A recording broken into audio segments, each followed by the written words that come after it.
listening to the Podcast Advertising Playbook, your resource to better understand and execute successful podcast ad campaigns. Hello and welcome to the Podcast Advertising Playbook. I'm your host, Heather Osgood. Today I'm joined by Pete Jimison. He is the CEO of Frequency, as well as Sean Howard from Flightpath Software. Welcome to the show, both of you. It's very rare that I have two guests, so it's super fun to have two today. Well, thank you for having us. Yeah, we'll try not to step on each other too much. I know, that's always the tricky part, right? Well, I want to start by kind of just getting into each of your companies and what you do. So Pete, why don't we start with you? Tell us a little bit about Frequency and why you built the company. Yeah, sure. So Frequency is a monetization system that we built initially for the publishers to manage everything from vetting to production, all the way through to developing your creative and delivering your creative. And then you can also measure your creative, but just with impressions, not the actual attribution. And we noticed a big gap in that whole kind of campaign lifecycle around planning and inventory management. And that's where the relationship with Flightpath comes into play. Awesome. And Sean, how long have you had Flightpath now? Has it been like 3-4 years? Don't make me cry, Heather. 4.5 years. Four and a half years. Okay. Yeah. And tell us about Flightpath and why you built it. So Flightpath started with this realization that nobody knows what their available inventory is, right? Mm-hmm. And publishers are scrambling and managing everything in spreadsheets. And so what Flightpath sort of turned into is a traffic management system focused on future prediction around inventory availability, campaign performance. And so we're really, I think, the only traffic management player in this space with a forward projection view on inventory and projection and managing and understanding inventory, which is how we ended up working with Pete on this. Mm-hmm. So one thing that I've talked about a lot on the show is that I get very frustrated with inventory management because there isn't a lot of predictive capabilities through the hosting platforms, right? So if I'm going to go and schedule a flight, let's say, we're recording this right before Q2. If I'm going to schedule a Q2 flight, I can go back and I can look at what happened in Q1 and I can say, I presume that I know what, delivered in Q1. And so that will probably deliver in Q2. But there is this huge dynamic nature, as we all know with podcasting, right? And we might have some episodes that do super well. We might have some episodes that don't do so well. We might have ad markers in all of our episodes. We might not have ad markers in all of our episodes, right? So you have all of that. Then you've got, let's throw in, we're going to do just some US only targeting. How about we'll just put some frequency capping on there? And now, why don't you figure out how many impressions this show can deliver in Q2? And it literally is the biggest game of estimation on the planet because we really don't always know what we can deliver. And our goal is that if an advertiser says, hey, I want 100,000 impressions in this month, we want to deliver 100,000 impressions, right? They're asking to buy those. We want to sell them. That doesn't always happen. So Sean, is that a big part of what you've tried to solve for because that really doesn't exist in another platform? That is exactly what we are solving for. And you nailed all the nuances. There's a new one, right? Mm-hmm. The algorithms that are being introduced. Spotify behavior recently we've noticed is not behaving like we're seeing on a normal app. It's behaving a little bit more like YouTube. So we do inventory prediction on YouTube as well, where we're basically having to predict an algorithm. So we have a new thing coming, Heather, which is yet another change that behavior is not going to follow the normal power curve we see where, we've got a day one episode release and it hits a number and it curves down into back catalog. That's changing as well.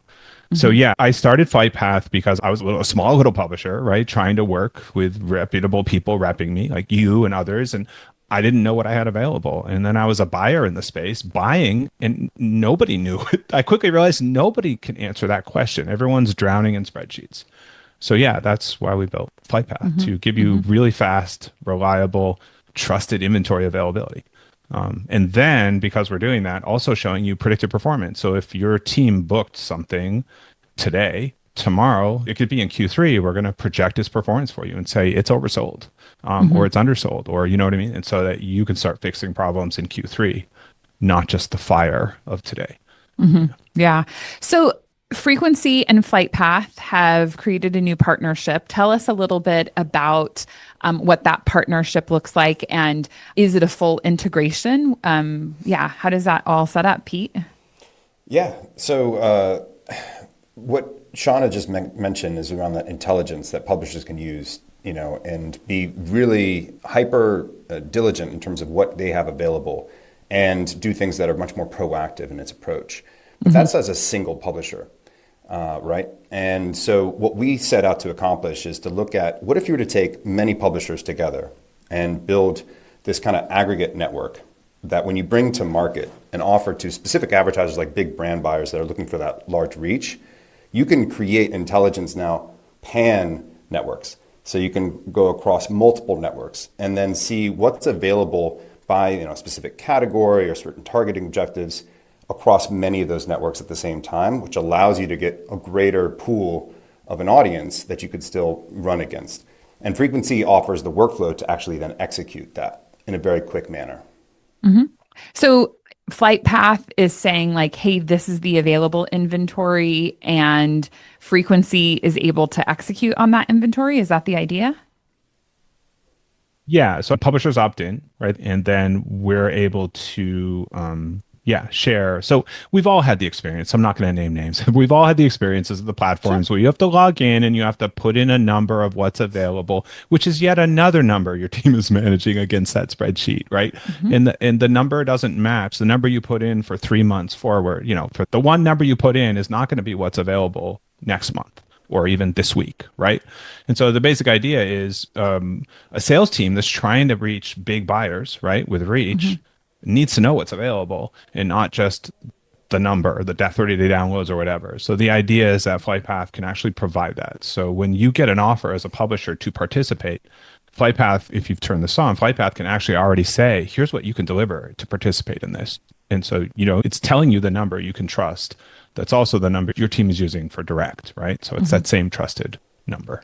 Does that answer the question? I don't know. Yeah, no, absolutely. Well, and I think just to kind of unpack this a little bit, like if somebody's listening and they're like, wait, I don't understand, like, why don't you know your inventory, right? If somebody's new to podcasting, and I mean, and it feels like, of course, you should know your number. And I guess the way that I always try to communicate it is that we are talking here really about dynamic ad insertion, right? So we're not talking about embedded ads. If you're doing embedded ads on a podcast, you have 4 ad spots per episode. That's, done, right? Sell the ad spots. We know we've got somebody in that episode and we're good to go. What we're really talking about is dynamic ad insertion, where maybe you have a show. I think it's really common to have like 1 pre-roll and 4 mid-rolls, let's say, that are like really sellable spots. So you've got a podcast that has 5 spots. And ideally, each of those 5 spots should be able to deliver a certain number of impressions. Let's say each of those spots can deliver 100,000 impressions. Now we're talking about 500,000 impressions that should be delivered, or we are estimating should be able to be delivered within a 30-day period. Well, as I had said at the beginning, what happens is you start putting caveats on those locations, right? So we're doing a certain number of targeting. So maybe we want to do US only, and maybe the audience is only 80% US based. So now instead of 100,000 impressions, we have 80,000 impressions. And then, as I said, you want to do a frequency cap. So everyone just hears the ad no more than 3 or 4 times in a month. And now that's going to whittle the number down. And so all of those things add to it, but also it's like you've got this pot of impressions, right? So like if I've got 500,000 impressions, I'm carving those up because it would be lovely if every advertiser started on the 1st of the month and ran until the end of the month, but that's not how it happens, right? Advertisers start on the 8th or the 15th or the 17th. And so there's this constant flow, and trying to manage the number of impressions that you have sold, the number of impressions you still have to sell, and is a big job. Now you add in listener fluctuation, and even becomes more difficult to manage. So essentially what you were saying, Sean, is that you're developing a tool. So, I mean, for both ends, right? From the creator to the ad buyer, the creator can say, oh, I know, or the salesperson can say, I know I've got 100 impressions left to sell in April. Or the buyer can say, I'm feeling confident that I can actually buy 100,000 impressions that are going to be delivered. And so that's very unique in the space, because right now it is very challenging to actually be able to, with certainty, sell and or buy a certain number of impressions and be guaranteed that those are going to be delivered. Yeah, I think you nailed it. Can't add anything to anything you said. There are some other things that are really interesting. I think the world when we started, right, Heather, we were all on one platform, right? We're like, oh, my network is on this hosting platform, right? Right. And we're like, but then we started, you have a rep company. So then you start being like, oh, well, this network I want to bring on, they're awesome, is on a different hosting platform. And Right. so every hosting platform has different yield algorithms and behaves in sometimes ways we don't expect when we go to flight. So that there's also now simulcast. So yeah, baked in should be a much easier world, except baked in is often now coming with algorithm impact.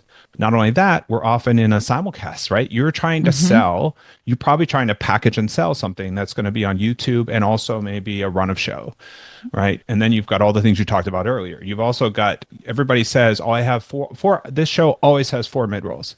In the back catalog, that's not true. It's never true. Nope. Right? You did a bonus, you did a promo, Yep. you did a, right?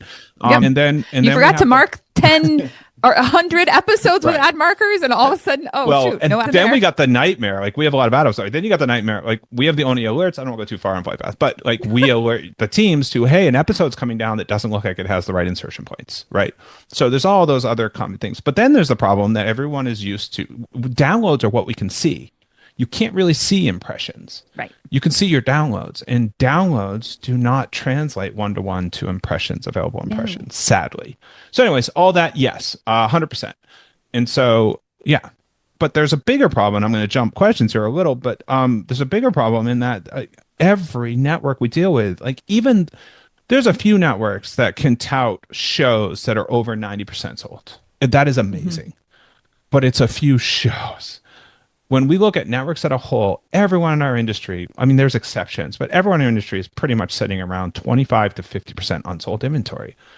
That's a lot of unsold inventory that we're all in the business of trying to support publishers, right, on this call. And so that's a lot of lost revenue. And so that's sort of what got Pete and I talking. Yeah. So I guess what I'm curious about, that I think is a conversation we talk about a lot in this space, is that inventory unsold because it's almost like missing inventory, or is it unsold because people don't want to buy it? Are there enough advertisers out there who are saying, I want to buy that space, I want to buy that impression, I just don't know where to find it? And so by going to, a partnership like the two of you have, is it easier for that buyer to find that inventory? I think Heather, this would be a good question for you to answer. It feels like naturally sellers at organizations will want to sell the big tentpole shows. And Sure. It's natural. And as buyers, they want to buy the things that people know and hear. And it's easy to go back to their higher ups and say, look where we landed, right? Yeah. So I think it's just through the natural course of buying the transactions on our direct deals, it goes right to the top shows, whether you're selling those shows that people are buying. And what ends up happening is that those other shows, let's call it the mid-tail, get overlooked naturally because the focus is on, let's fill the impressions on these big time shows first and foremost.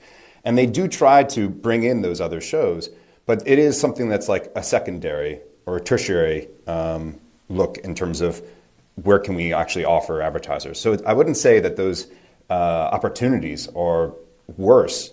In fact, actually, I think many times what we hear from advertisers is those opportunities are the best because you can find a diamond in the rough. And so what we find, and like Sean alluded to, talking to these networks where they have majority of their inventory unfilled. It's actually in the mid-tail. It's in the 80-20 rule. 20% is pretty filled up. That 80% is not. So how do we help them fill that? If their ad sales team are really focused on big brand package deals, 360 approach with certain talent, especially their main creators, those tentpole shows, how do we help support the other 80% of the shows? And for us, we look at that as a function of automation. And that automation can be applied at the publisher level, but then obviously, if you do that across many different networks, you bring a bigger pool again to advertisers that can buy. And so I think one of the problems that we have is that we're just not opening enough doors to advertise in our industry. And if you look at many of the buyers, a lot of them are performance agencies that are buying in the space. What about those big brand buyers? How are they buying? They're not necessarily going to every single network, right? No way. They're doing a lot programmatically today. Right. So how do you give them opportunities across, again, those mid-tail shows especially, where they can get into a smaller show that may have 50,000 listens per episode, all the way up to larger shows, and do that across many different networks at once? And that, I think, is really one of the biggest opportunities we have here with Frequency PPN and including Flightpath. Yeah, and I think you're right. That is the question that's been going around our industry for so long, right? And I think the answer is both, right? Like we have those tentpole shows that they still have unsold inventory, but it's hard to find and hard to package and sell. And then we have the other, right? The mid and long tail, right? Where we know it's there, but it's hard to sell. And so I think one of the interesting things, like we can see and predict remnant inventory. We call it remnant. It's a top show. It's a tentpole. It's sitting somewhere between 90 and 95% sold out in direct, right? But we can see next week what's going to go unsold. And next week, even if you wanted to, I've yet to find someone will prove me wrong, I hope, but I've yet to find a publisher that can sell next week, right? That's really hard to turn around in an IO if it's got a little bit of, and it's also a small amount of availability, right? They haven't been working with True Native. We can sell stuff next week all the time. It does happen. It does, but not frequently, right? It's hard. Yeah. It's hard to sell next week. Yeah. 100%. No, for sure. I guess one of the questions I have is we're talking about host reads here, right? We're not talking about programmatic, and that's the biggest differentiator, right, Pete? So we offer host reads, producer reads, talent read or voice of network. And then we can also do dynamic creative as well. And especially if you're doing like a producer read or voice of network across multiple networks, it makes it easier to do dynamic creative. You don't put the host up to doing many different variants of specific creative. So yes, I think a large part, the focus is on host reads at scale, right? And providing a ground for advertisers to buy host reads at scale. We've actually heard from big brand buyers that are saying they're calling it personalized advertising in podcasting. Nice, I like it. It's really nice. So I think that personal touch is what we're really going for. And if we can find that intelligence using Flightpath, using other data providers, bringing that together and attaching that to a smart execution system, just imagine what that opens up for a lot of advertisers out there that want to get into podcasting, want to do more in podcasting, that are probably finding success with that type of intelligence and ability to execute fast in social search or other places. That's what we're focused on. There's already players out there that do some level of automation, right? Like, I can connect you directly to hosts, but that doesn't really solve for the problems. We're not talking about that kind of one-to-one connection. The way that our system operates is essentially using networks as nodes of influence, because the networks operate as the main decision makers. They control that sales and operations across all of their talent. So if I have 100 people on my roster, how am I going to do that times 10, times 20 across the board and have an advertiser have to work individually with each and every one? It's not really possible. That's not manageable. But if you do it through each network and those network operators manage that, now you're only talking about a few people that are involved in one campaign, but at a massive scale. And so that's how our system is orchestrated. We built out the workflow technology with the publishers. They leverage that tech.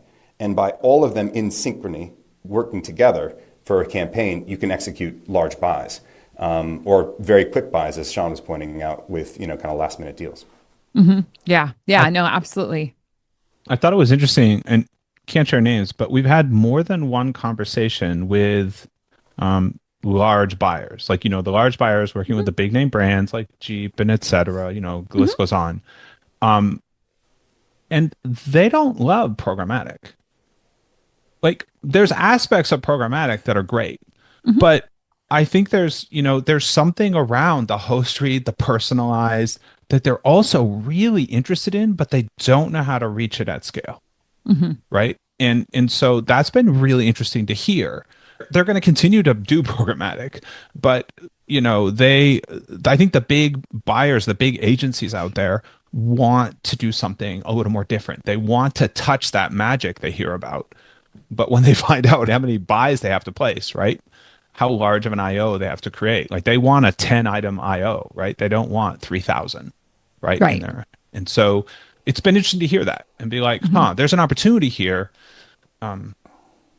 Yeah. Just how do we crack it? No, absolutely. I will say something though. I do recommend to all advertisers that you should be exploring programmatic, direct, and go deep with a lot of different creators with each and every network, and this more automated direct approach, which I Mhm. consider as a third buying channel, really. And I think there are values there's a lot of added value from each and every one of those, pros and cons from each one of those channels, right? I think the programmatic buying of audiences, that's really a strong suit that you can't get just using all these other systems, right? That to me, I think there's a lot of power to it. And I wouldn't take away from programmatic buying. We just see this as another way and I think by opening up a new channel, you're opening up those doors, like we were talking about, to advertisers, right? And maybe they Mhm. don't find success in programmatic. Maybe they find success with this. We got to give them the options. They need to explore every single one to be successful. And I think honestly, you could find success doing all three in Mhm. various ways. You just got to find the path and the right creative and the right players that you're working with. Yeah. No, absolutely. And I really appreciate you saying that because I absolutely think that that is the case. And the way that I look at it is, and it really, a lot of it has to do with timing. And it also has to do with the approach that the advertiser is taking. I think what's really fascinating to me is watching the evolution of some of the DR shops where they used to only do host read, and now they're doing a fair amount of programmatic buying Yep. for the same advertiser, right? And so it really is this idea of layering in. And, I mean, kind of, just to hit home the point that these larger agencies, they can buy the top 1% of shows, right? Because they can go in, they can say, yeah, I want to buy Joe Rogan. Yeah, I want to buy Yep. Diary of a CEO or whatever, right? Like they're getting a massive amount of impressions, but they can't buy 100 shows, right? Like it's just not feasible. And that's where I think the breakdown happens often is that they see the value in that inventory. They want the value, but they've got a million things going on. And podcasts are just one of the mediums they're buying also, which if we really want to grow as an industry, I think that that's important for us to realize is that it's great to work with shops that just buy podcast ads. I love it. Right. But there are a limited number of those companies out there that are just buying podcast ads. If we want to take it to the next level, we have to go and work with companies that buy a lot of different, channels and being able to, I think, fit into the mold also of like how are their workflows, right? Like we're not looking at it from their perspective. We're saying, hey, here's our workflow. Why don't you buy it based on our workflow? If we can give them an opportunity to buy something that is easy and is doable, then they're going to be much more likely to actually invest. And I think that really, when it comes down to it, I think that that's a lot of the reason why we don't see some of the larger holding companies buying is because it's just too hard. Yep. We've heard that. Yeah. Yeah, Yeah. that's exactly right. And I think what we need to do as an industry is to talk more about this type of approach where we can partner up in ways. Sean's intelligent system, Frequency's workflow system, coming together is a 1+1 = 3 equation. It just is. And I think we can look at other places in an industry that can help us kind of bring this forward, right? We have for so long been in a place that we keep saying, how do we bring in more advertisers? How do we do this? I think we need to actually start working together much more closely and aligned to open up those doors. Yeah. So let's talk a little bit about the practicality of all of this, right? So we've talked about the issues. We've talked about that, this is really solving the problem that, we know now with these tools how much inventory is available. We have a method for more easily executing buys. What does this look like to the buyer that's like, okay, you guys, all of this sounds really good in theory, but I've got an advertiser I'm working with. I was supposed to have Q2 budget done 4 days ago. I got to get this done in the next 24 hours. Like, how are buyers actually accessing this? Do they need a frequency account? Do they need a Flightpath account? Like, what does all of that look like? I'll start because mine's easy. They do not need a Flightpath account. We're just on the publisher side. So I'll let Pete answer. Yeah, so at this point, it's a managed service. Frequency is offering. We also work very closely with DAX as a sales partner. And yes, basically we help organize, we create a list, we call it a collection. So it's a curated list of shows that go across all those networks that match the targeting objectives for the advertiser and the brand. We run through brand suitability and safety. We look at how any shows that they say or networks that they don't want to run on so they can remove. And then once we have that curated list, the kind of final list, we then send it out and distribute it to those networks. The networks then have the ability to opt in. They get to choose, do I want to work with this advertiser, yes or no?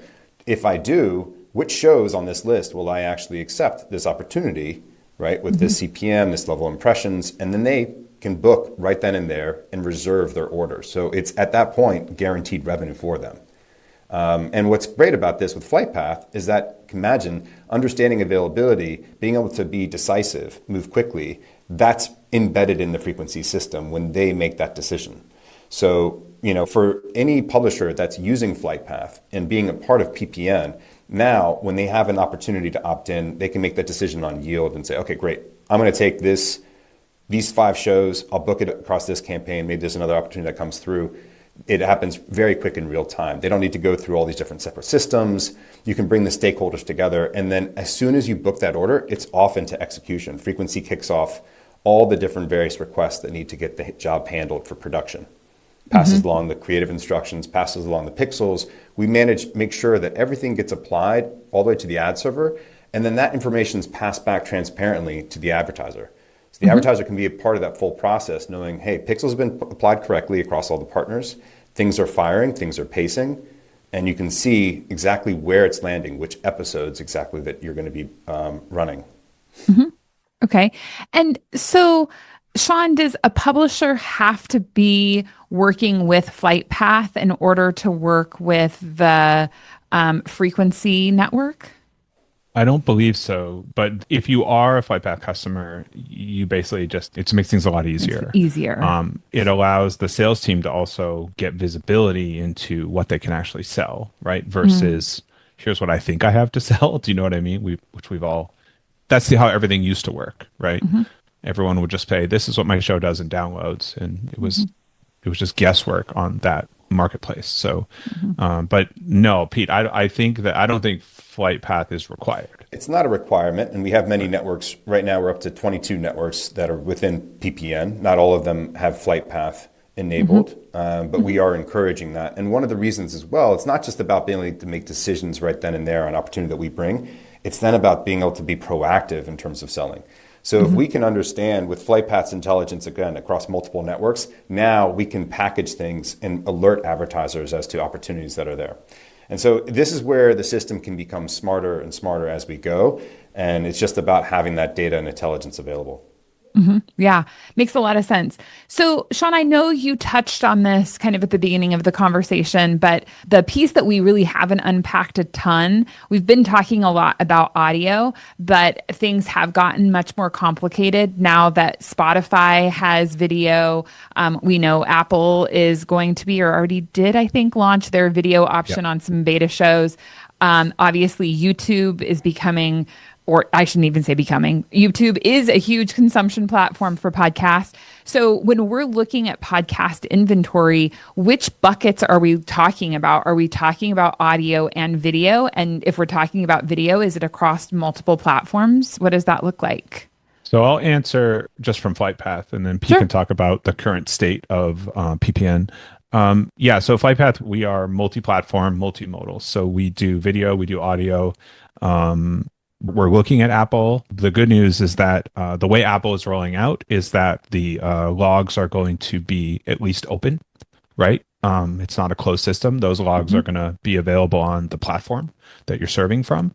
So that's good news. So we'll have Hmm. visibility into that. On closed platforms like Spotify, Spotify does allow enterprise customers using Megaphone up until it's being renamed, but basically does allow them to export full logs that includes the Spotify video. Hmm. YouTube, we have an integration with YouTube to get that data.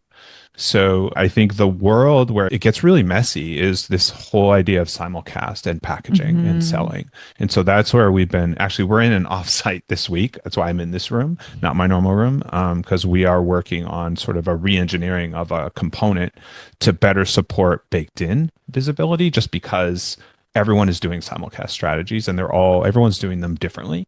Hmm. Um, and so, yeah, being able to pull avails on a platform with video generally now is, well, it's bringing on Spotify too. It's bringing an algorithm into the mix, Hmm. right? And so we're moving from a world that's used to averaging a rate across multiple buys, right? YouTube, you would generally that you would sell across multiple spots, multiple bacons, to a world where YouTube is now opening up their DAI, into a world where fluctuations are so crazy, right? Like if we all know, I assume, well, everyone in this call, audio first, we can say, oh, our show generally peaks on release day around 20K. It might Sure. fluctuate a little, but in video, if you had a show that's doing a 20K day one, it's going to fluctuate from around 10K to 300K. Like it's crazy. That'll be the viral event. So it's just, we have to deal with all of that fun stuff. Um, Yeah.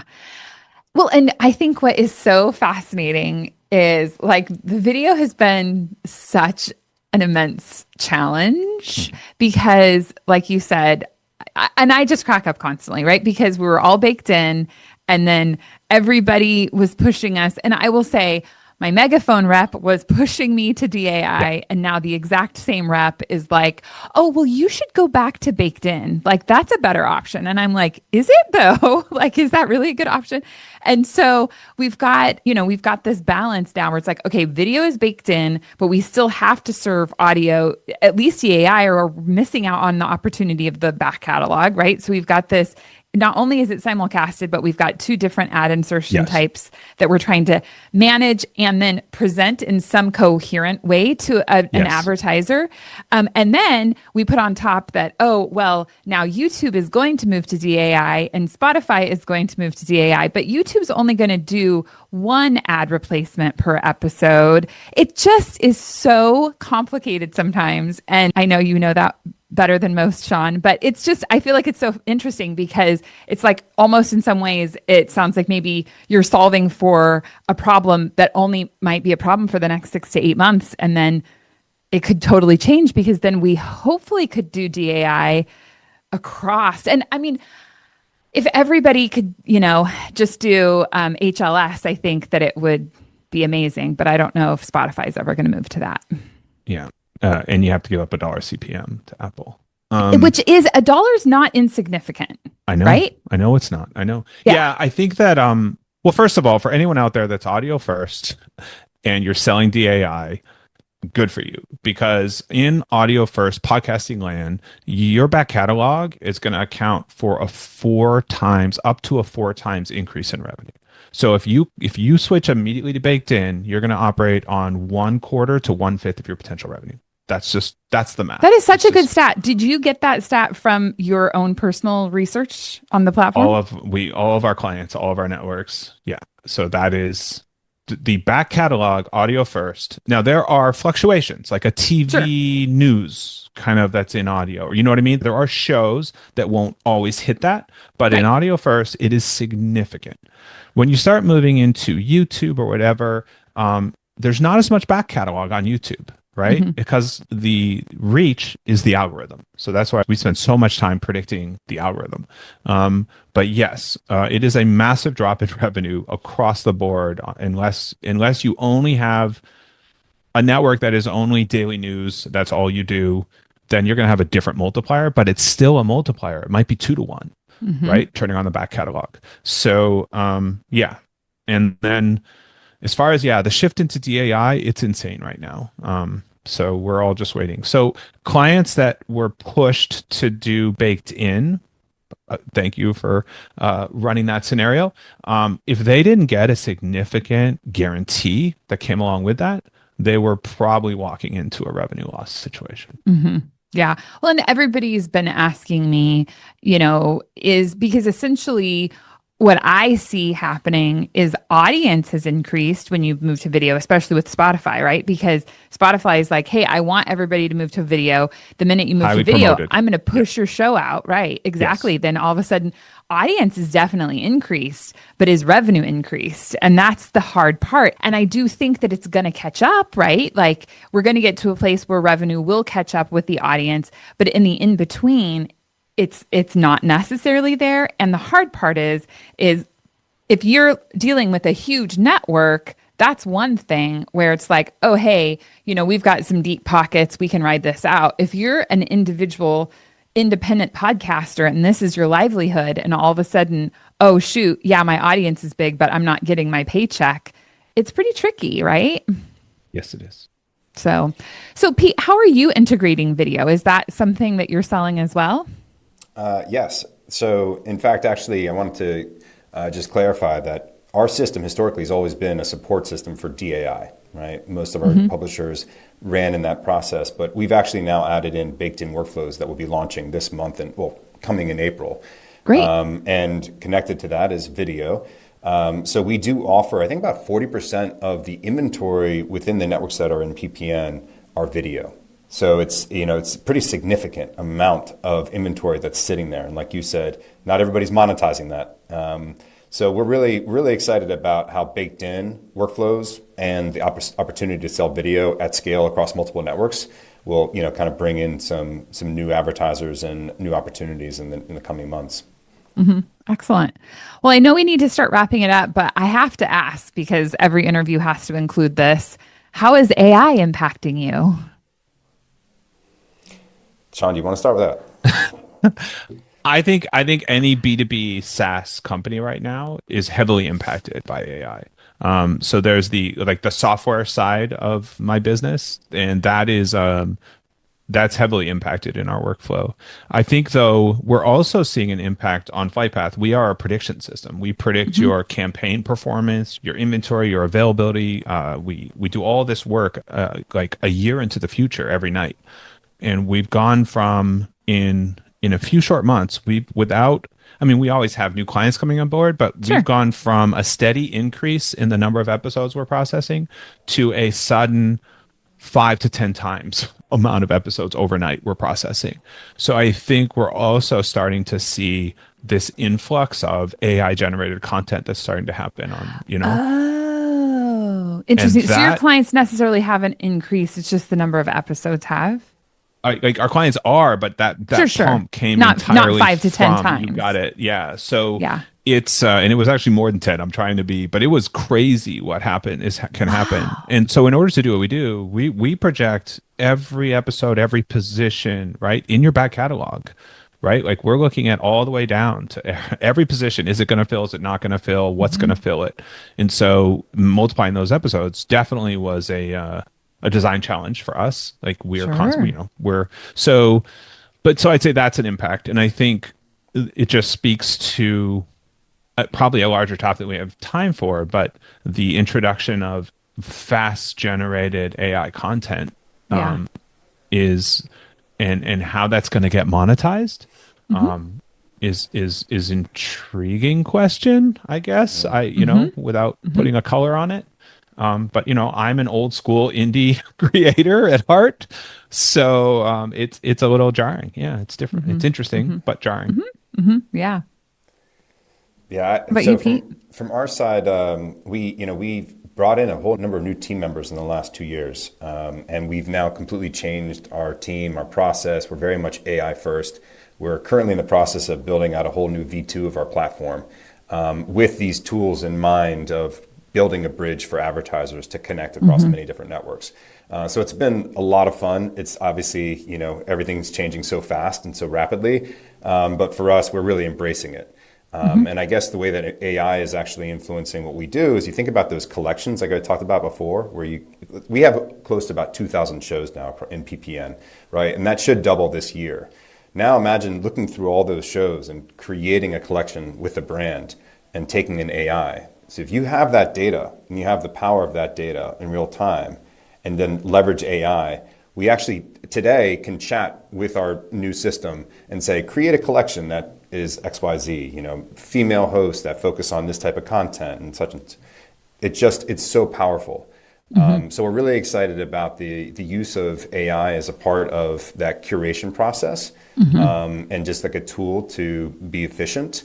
Also excited about the use of AI with the creative delivery. We have that component as a part of our system. Right. And how can you use, obviously you have generated creative with AI, but then you can optimize leveraging AI. I do think in this world that we're moving, I think hosts will start to adopt AI for some things. I don't think, all hosts will take it over and say, okay, yeah, just run all my creative, do a host read ad with AI. But what if you were to fill in certain pieces? What if you were to use it for dates or for, disclaimers, things like that? I think we're going to enter a world where that becomes a factor, and we're really excited to also embrace that as a part of our system. So thinking about this as an advertiser, I want to come in, I want to move quickly, I want to see what available opportunities are there, I want to build curated collections for specific campaigns, I want to act quickly, get that out in the next week or two, and can I make that dynamic? Can I make that personalized for my listeners? That's the world we're moving. So I'm very excited about it. It is unsettling at times. You're really kind of trying to keep... For all of us, yeah. Yeah, it is. But at the same time, I think we have to be optimistic that there's going to be a lot of great opportunities that come from it. Yeah, I think you nailed it. Like, we just have to look at how can we embrace it and use it to the best of our ability, right? I don't know if you've talked to anyone yet, Heather. I don't think I've heard it yet on your show with the vaults that some bigger name hosts are creating, a voice vault. So basically an identity vault. Yeah. Yes, I have heard that. I haven't talked to anybody about it on my show.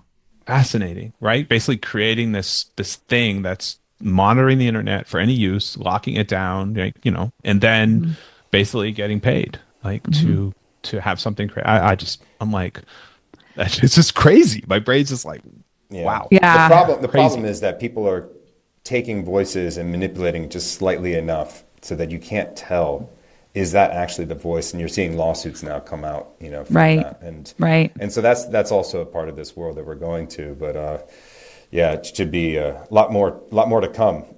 Yes, a lot more to come in the next few hours, I'm sure. Yeah, that's probably right. Yeah. Well, thank you both so much for being on the show, and I appreciate all the hard work that you're putting into the industry to really help get us to the next level. Pete, if people want to connect with Frequency, where is a good place for them to go? Yeah, they can reach out to me directly at pete@frequency.media or just our website, frequency.media. Perfect. And Sean? We're at flightpath.fm. Excellent. Well, thank you so much for being on the show. Thank you, Heather. Thanks for having us. Thank you for listening. I hope that you have enjoyed this episode. So fascinating. So many great changes that are happening with technology and so much still to come. I hope that you are utilizing podcast advertising to the best of your advantage. Thank you so much for being here, and we will catch you again next time. Thank you for listening to the Podcast Advertising Playbook, your source to a better understanding of the podcast advertising industry.